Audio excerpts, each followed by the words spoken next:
Hello viewers, আমি আপনাদের সাথে একটি গুরুত্বপূর্ণ বিষয় নিয়ে আলোচনা করব। তা হলো বাচ্চাদের জন্মগত ত্রুটি। বাচ্চার বিভিন্ন রকমের জন্মগত ত্রুটি হতে পারে। জন্মগত ত্রুটির মধ্যে একটি হচ্ছে মাথার খুলি না হওয়া, ব্রেন না হওয়া, যা আমরা আল্ট্রাসোনোগ্রাফি করলে বুঝতে পারি। বাচ্চার এই খুলি না হওয়াকে বলে অ্যানানকেফালি, যা একটি নিউরাল টিউব ডিফেক্ট। এই নিউরাল টিউব ডিফেক্ট কনসিভের পর 4 থেকে 5 সপ্তাহ বা 28 থেকে 32 দিনের মধ্যে হয়ে থাকে। যদি এই কোনো ক্ষেত্রে টিউবের কোনো অংশ বন্ধ না হয়, তখনই নিউরাল টিউব ডিফেক্ট হয়ে জন্মগত ত্রুটি অ্যানানকেফালি হয়।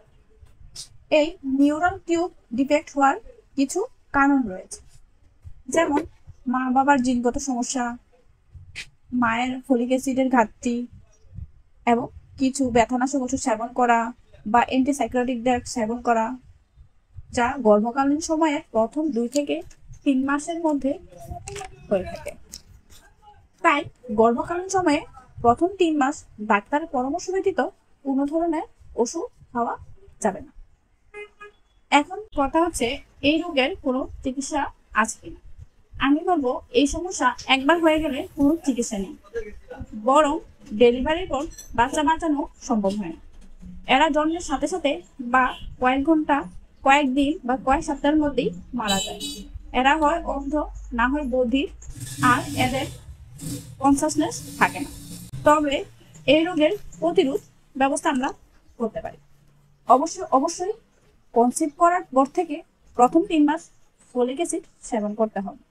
এমনকি যারা কনসিভ করতে চাচ্ছেন তাদেরকেও কনসিভের আগে ফলিক অ্যাসিড সেবন করে ফেলতে হবে। প্রথম 2 মাস কোনো প্রকার ব্যথানাশক ওষুধ খাওয়া যাবে না, অ্যান্টিসাইক্লোটিক ড্রাগ খাওয়া যাবে না, এবং অবশ্যই কনসিভ করার পর অত্যন্ত কমপক্ষে 3 বার ডাক্তারের কাছে ভিজিট করবেন এবং ডাক্তারের পরামর্শ অনুযায়ী ওষুধ খাবেন। ধন্যবাদ। আশা করি ভিডিওটি আপনাদের উপকারে আসবে। আরো কিছু স্বাস্থ্য সচেতনতা সম্পর্কে জানতে অবশ্যই আমার চ্যানেলটি সাবস্ক্রাইব করুন।